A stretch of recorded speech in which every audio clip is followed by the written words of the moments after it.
কি কথা ঠিক না? এজন্য আমি মুনাজাত দিতে চাই, সর্বশেষ তওবার কথা বলবো, যারা আজকে মজলিসে যারা উপস্থিত আছেন সবার কাছে আমার একটা অনুরোধ রইল, আমরা তাকওয়া অর্জন করব, খোদা ভীতি অর্জন করব, নামাজ কালাম ঠিক মতো আদায় করব।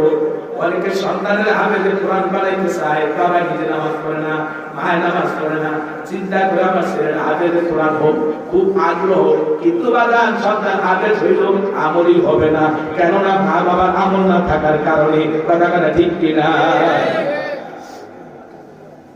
অনেক মহিলা বেপরদায় বাচ্চা নিয়ে মাদ্রাসায় আসে, খুব আবেগ ছেলে হাফেজে কোরআন বানাইব, কিন্তু নিজে ভালো করে পর্দা করে না। ও মা চাই না দেখো, মান্দার গাছ লাগায়া পর্দিয়ামের আশা করা যেমন বোকামি। তুমি নিজে উল্টা চলে তোমার সন্তানকে ভালো একজন আলেম বানানো হইটাও আশা করা বোকামি। এবার কথা ঠিক কিনা? বাবা ইদুলা খায়, কাশ খায়, মদ খায়, নিয়ত করছে ছেলেটা যদি কোরআনের হাফেজ বানাইতে পারি ছেলে উস্তাদ পার হয়ে যাবে। সাবধান হও, সাবধান হও, তুমি উল্টা পাল্টা আকাম করবা, ছেলে হাফেজে কোরআন বানায় আশা করতে আসো, এই আশাও বেশি সুবিধাজনক হবে না। নিজে ভালো হও, ভদ্র হও, নিজের সন্তানের আল্লাহর কাছে দোয়া করো। এবার কথা ঠিক কিনা? যেই সন্তানের জন্য মা বাবা দোয়া করে আল্লাহ সন্তানের মা বাবার দোয়া কবুল হয়, আর যেই সন্তানরা মা বাবার জন্য দোয়া করে সেই দোয়া আল্লাহর দরবারে কবুল হয়। আমি বলতে চাই, আজকাল থেকে আমরা নিয়ত করি সন্তানকে ভালো বানাইতে চাইলে নিজের আগে ভালো হওয়ার দরকার। কি বলেন কথা ঠিক কিনা? ব্যাপারটা নারী পর্দা করতে দুঃখ, ব্যাপারটা নারী পর্দা করতে দুঃখ, উল্টা পাল্টা জিন্দেগি করে জীবনটা বরবাদ করো না। গুনার কাজে লিপ্ত হইয়া বরবাদ আখিরাতটা ধ্বংসটা দিও না। বহুত নারী আছে, বহুত খারাপ নারী আছে, অসৎ নারীও আছে, উল্টা পাল্টা জিন্দেগি করে, কিন্তু ঘরের মধ্যে একটা সৎ সন্তান চায়। কথা কথা ঠিক কিনা? খারাপ বললাম না, সঠিক বলছো? আল্লাহ বুঝদান করে বললাম আর আমি এই জন্য বলতেছে আব্দুল কাদের জিলানী রাহমাতুল্লাহ আলাইহি মা যেমন ছিল সন্তান আব্দুল কাদের তেমন হয়েছে। বলতে আমার আব্দুল কাদের জিলানী রাহমাতুল্লাহ আলাইহি বাবা হযরত মুসাদ্দাদ রাহমাতুল্লাহ আলাইহি নদীতে গেছে গোসল করতে যে ফল পাইছে, ফলটা ভাইয়া খুশিয়ে খাইয়া বলেছে। পরে চিন্তা করলো নিচে ফলটা তো একজন মালিক আছে, কোন না কোন গাছের থেকে তো ফলটা হয়েছে। এই পানি ভাইসা আসছে সেই জায়গা থেকে হাঁটতে ফলের গাছ হয়ে গেছে। গিয়ে ফলের মালিকের তালাশ করে পাইছে। মালিক বাবার একজন আল্লাহ বলি। তখন মালিকের ভাইয়া কয়, মালিক অমুক জায়গায় আমি একটা ফল পাইছিলাম, আপনার গাছের ফল খেয়ে বলেছিলাম, না করে খাইছি, কারণ বন্দার হক তো আল্লাহ মাফ দিবে না, আমি মাফ চাইতে আসি। এখন তিনি চিন্তা করে দেখলো, সেই বেটা যুবক মানুষ, এই ছেলে যদি এত দূরে ফল পাইয়া খায় আবার মাফ চাইতে আসে, এরকম একটা সারণ বললো, বাবা আমার বাড়িতে থাকা লাগবে, আমার বহু কাজ কর্ম আছে, তোমার দেখাশোনা করা লাগবে, কারণ ভদ্র ছেলে, মুত্তাকি ছেলে এবং কি বলে আপনার নীতিবান ছেলে সবাই চায়। কি বলে কথা ঠিক কিনা? বললো, বাবা তুমি আমারই কাজ কর্মগুলি দেখতে হবে, 7 বছর পর্যন্ত আমার সব কিছু দেখতে হবে, তারপরে তোমার মাফ করবে। এটা একটা কৌশল করে আপনার 7 বছর যখন পার হয়ে গেল, সন্দেহ করছে 7 বছর যখন পার হয়ে গেল, এবার বলতে হুজুর এবার মাফ করে এবার বিদায় দেন। না বাবার একটা কথা আছে। বলে কি কথা? আমার একটা মেয়ে আছে, মেয়েটা তোমার কাছে বিয়া দিন, তুমি যদি বিবাহ করো তাইলে তোমার মাফ করা যাবে, বিদায় দেওয়া যাবে। তবে বাবা শুনো, মেয়েটার কতগুলি দোষ আছে। 1 নম্বরে দোষ, মেয়েটা অন্ধ। 2 নম্বর দোষ, মেয়েটা বয়রা। 3 নম্বর দোষ, মেয়েটা ল্যাংড়া। 4 নম্বর দোষ, মেয়েটা বয়রা, কানে শুনে।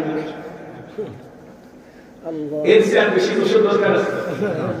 এই দুলা দিয়ে কি করবে, অন্ধ দিয়ে কি করবে, ও বা কানে শুনে দিয়ে কি করবে? এরপর চিন্তা করলো যদিও এইটাও যদি বিবাহ করি তারপর যদি মাফ করে ওই ফলের দাবি মাফ করে তাইলে তো আমার জন্য ভালো। বিয়ে শাদী হয়ে গেল, পাশের বাড়িতে দেখে সব উল্টা বিপরীত। এত সুন্দর তার চোখের দৃষ্টি, অন্ধকারও দেখে, এত তার কানে শ্রবণ শক্তি, হরিণের শ্রবণ শক্তির চেয়েও বেশি। এত সুন্দর তার মুখের ভাষা, এত সুন্দর তার মুখের ভাষা, এত চমৎকার কথা বলে, সব কিছু ঠিক, হাঁটাও ঠিক, সব ঠিক।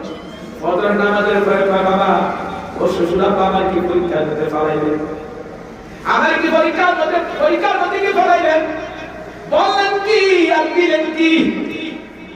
বাবা এখানে কিছু কথা আছে।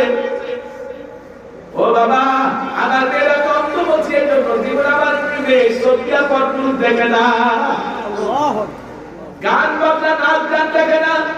আমার মেয়ের পয়লা বলছি আমার মেয়ে কোনদিন এই কান দিয়া নাচ গান শুনে না।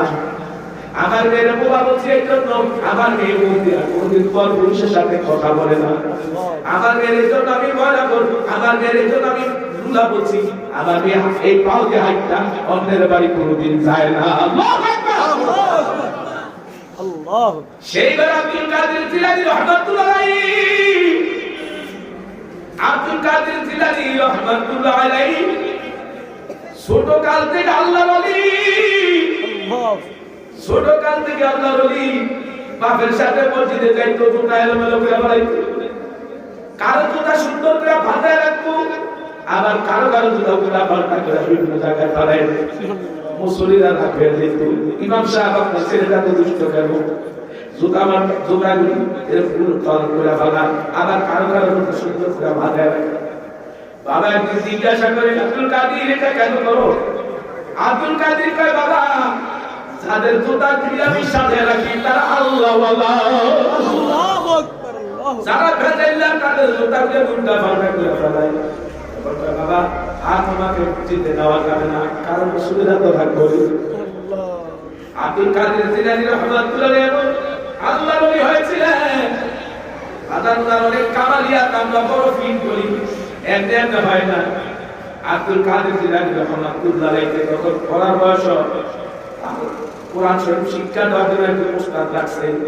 উস্তাদে যখন কোরআন শুরু করছে আউযুবিল্লাহ বিসমিল্লাহ সূরা ফাতিহা, আব্দুল কাদের বলে আমার সূরা ফাতিহা কোরআন লাগবে না, আমি 18 পারা কোরআনের হাফেজ।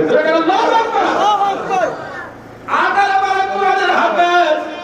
বাবা তুমি আমার শোনা, আব্দুল কাদের জিলানী নির্ভুলে লুকমা ছাড়া এরকম পারা কোরআন শরীফ মুখস্থ হুজুরের শুনে হুজুরের বুকের সঙ্গে ধরে শোনা খায় বলে বাবা তুমি কোরআন শিখলে কেমনে?